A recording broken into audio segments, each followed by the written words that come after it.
Fala, minha tropa insana, se ajeita na cadeira aí, pega o seu café, arruma direitinho esse chapéu de palha, porque hoje o bicho vai pegar. O capítulo 1147 de One Piece tá um absurdo de brabo, meus amigos. Então já sapeca o like maroto, ativa o modo hack e se prepara, porque o que vem agora é de arrepiar até o último fio de cabelo.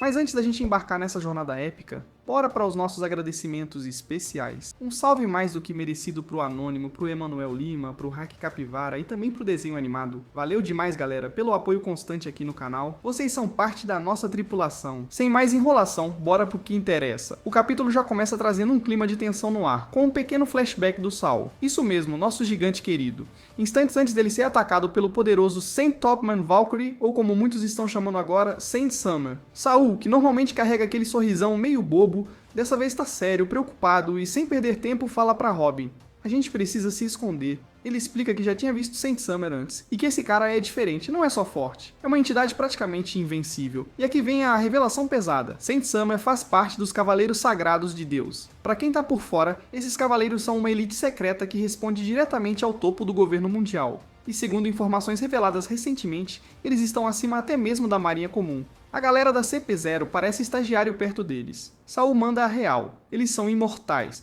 ou seja, derrotar um desses caras não é uma opção, nem sonhando. Então o plano aqui é simples e estratégico: ficar escondido, esperar a poeira baixar e depois resgatar as crianças gigantes sem entrar em confronto direto. Aí a cena corta de volta pro presente, e a gente vê a consequência direta dessa ameaça. Saint Summer nocauteia Saul de forma brutal. É um golpe só. O gigante que já sobreviveu a Buster Call cai feito uma árvore sendo cortada no chão sem chance de revidar. E nesse meio tempo, quem tá escondido nos fios de cabelo do Saul é a nossa dupla querida, Robin e Chopper. Imagina a tensão, eles nem respiram direito para não serem descobertos. Logo depois, Saint Summer, todo imponente e frio, caminha até Gunko, um dos grandes líderes da vila dos gigantes de Elbaf, e pergunta, sem nenhuma pressa: já amarrou os piratas do chapéu de palha? Devemos levar eles. Só que antes do Gunko dar qualquer resposta, quem entra na conversa é outro cavaleiro, Saint Marcus Mars Killingham, usando um Dendenmushi, aquele caracol de comunicação que todo mundo conhece. A resposta dele é afiada e cheia de autoridade: você sabe muito bem que nossa missão aqui não é capturar o Luffy. E olha que o Luffy agora não é qualquer piratinha, né?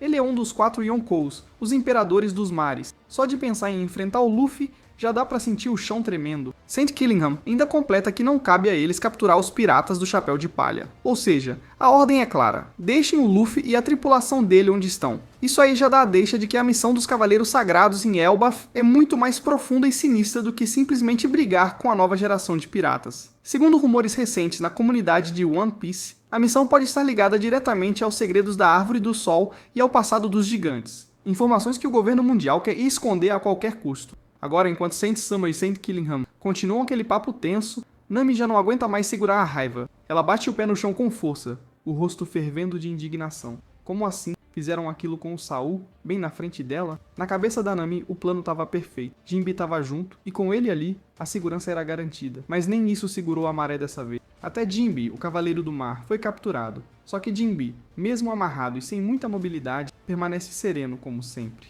Com aquela voz firme que só ele tem, pede pra Nami respirar fundo e ficar em silêncio. Porque sim, o tubarão mais casca-grossa dos mares já tá tramando uma estratégia para derrubar os Cavaleiros Sagrados. E ele sabe que qualquer movimento precipitado agora pode colocar todo mundo em perigo. Enquanto isso, nosso querido Usopp tá quase engolindo a língua de tanto medo. Ele olha para a figura sombria ao lado de Gunko, uma mulher assustadora que parece ter saído direto dos piores pesadelos dele. O clima pesa no ar. E é aí que a tensão explode. Gunko, com aquele jeito sádico típico de um dragão celestial, saca uma espada e ameaça Brook, que é pego completamente de surpresa. Sem nenhuma cerimônia, Gunko diz que a partir daquele momento, Brook não é mais um músico livre. Ele agora é propriedade dele, um brinquedinho pessoal para criar música sob comando. Nami e Usopp ficam horrorizados. Eles sabem que a música não é apenas uma profissão pro Brook. É a alma dele, é a promessa que ele fez à sua antiga tripulação, é a lembrança viva de seu passado e da segunda chance que ele recebeu. Ver aquilo sendo ameaçado é como ver Brook sendo despedaçado por dentro.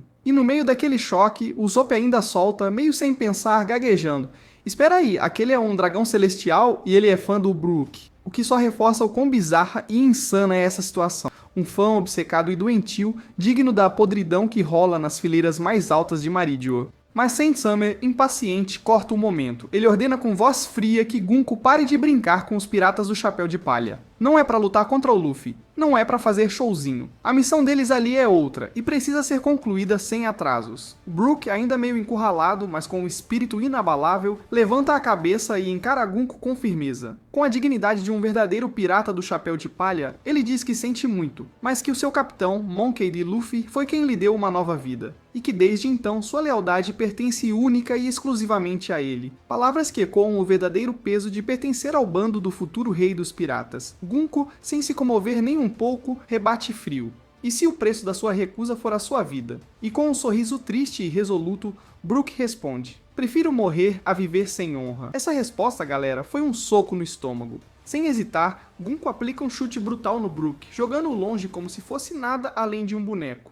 E ainda assim, mesmo caído, Brook não renega suas palavras. É esse o espírito do bando do Chapéu de Palha, que faz a gente arrepiar até a alma. Logo depois, Saint Summer retoma o comando da situação. Ele pergunta pelo caracol de comunicação se já podem iniciar a próxima fase da operação. Saint Killingham, do outro lado, confirma: é hora de agir. E é aí que Saint Summer inicia uma transmissão especial para toda Elbaf, usando um Dendemushi gigante para amplificar sua voz. Todos os gigantes, de guerreiros lendários a simples civis, param o que estão fazendo e prestam atenção. Saint Summer se apresenta com toda a pompa possível dizendo: eu sou Summer, um dos doggers da Terra Sagrada de Marijoa, Cavaleiro Sagrado de Deus. Para quem não sabe, doggers são uma subdivisão de elite em Marijoa, caras ainda mais fanáticos e brutais do que os próprios dragões celestiais comuns. Eles não apenas se consideram deuses, eles agem como tais, sem a menor compaixão ou respeito por qualquer vida inferior.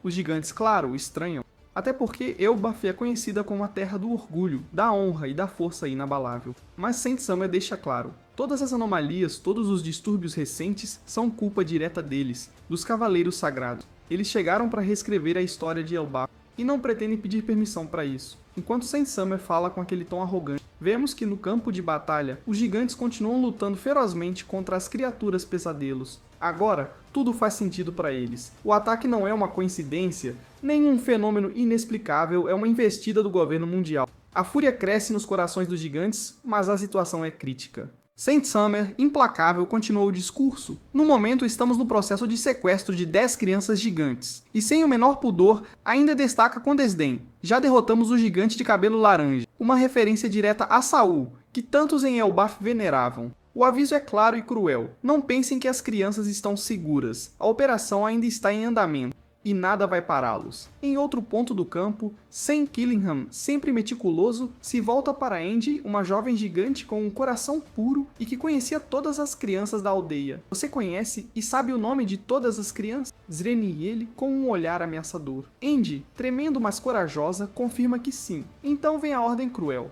anuncie os nomes para que os pais saibam quem estamos levando. Mas não para por aí. Killingham também declara que é hora de despertar as crianças. E é aí que a verdadeira tragédia começa. Vemos as crianças gigantes, ainda sonolentas, começando a acordar uma a uma. À frente delas está Colo, mesmo sendo apenas uma criança, tenta ser um pilar de força para os outros. Mas mesmo acordadas, as crianças não têm controle sobre seus próprios corpos.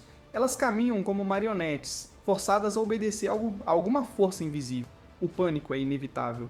Pequenos olhos gigantes se enchem de lágrimas. As crianças choram, gritam pelos pais, tentam resistir, mas seus corpos simplesmente não respondem. Colo tenta de tudo para acalmá-las, dizendo que está com elas, que vai protegê-las. Mas o desespero no olhar dele revela o quanto ele também está assustado. De repente, o pesadelo toma uma forma ainda mais cruel. Monstros grotescos surgem diante das crianças. Colo, que até então tentava ser o mais corajoso possível, fica paralisado de medo.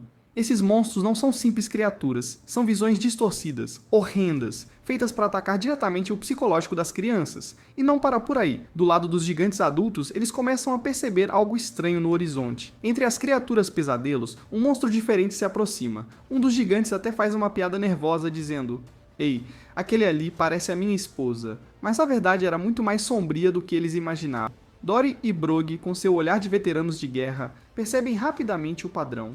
As criaturas agora estão assumindo formas familiares para as crianças, formas de suas mães. São versões monstruosas, distorcidas, das mães dos pequenos gigantes. A visão é tão perturbadora que até Dory e Brog, dois dos maiores guerreiros de Elbaf, se arrepiam. Qualquer um sentiria medo diante de uma cena dessa, dizem eles, sem conseguir disfarçar o choque. A batalha, que antes era física, agora também era emocional. O terror psicológico espalhava-se como uma praga no coração de Elbaf. O caos toma conta. Em meio ao desespero, o navio de Dory, uma relíquia histórica, símbolo de honra e resistência, acaba sendo destruído. O estrondo da madeira se partindo ecoa pelo campo de batalha como um grito de agonia. Saint Summer, assistindo a tudo de longe, mantém o rosto calmo, impassível. Como um verdadeiro demônio de Marijoa, ele observa a destruição sem qualquer traço de compaixão. Então, com a voz fria e cortante, ele chama a atenção de Elder Jarul, uma das maiores autoridades ainda vivas entre os gigantes. Com a morte do rei de Elbaf, diz Saint Summer, você, Elder Jarul, será o novo porta-voz dos gigantes. E como um verdadeiro tirano, ele faz sua proposta venenosa. Se quiserem salvar as crianças, rendam. Sirvam ao governo mundial. Lute por nós. Caso contrário, Saint Summer faz uma pausa, deixando um silêncio pesar no ar. Não posso garantir a segurança de seus pequenos. E em outro ponto do campo, vemos o grupo de Rachel da Gemma 66 também testemunhando a destruição do navio de Dory. O choque é evidente em seus rostos. Mesmo aqueles que vieram de mundos brutais reconhecem. O que está acontecendo em Elbaf é mais do que uma batalha. É uma tentativa de quebrar um povo inteiro. Não apenas fisicamente, mas também espiritualmente. Será que os gigantes vão ceder à pressão para salvar suas crianças? Ou Elbaf vai enfrentar sua maior batalha até agora? Deixa nos comentários o que você faria nessa situação tão desesperadora. E não esquece de se inscrever no canal para não perder os próximos capítulos dessa guerra épica.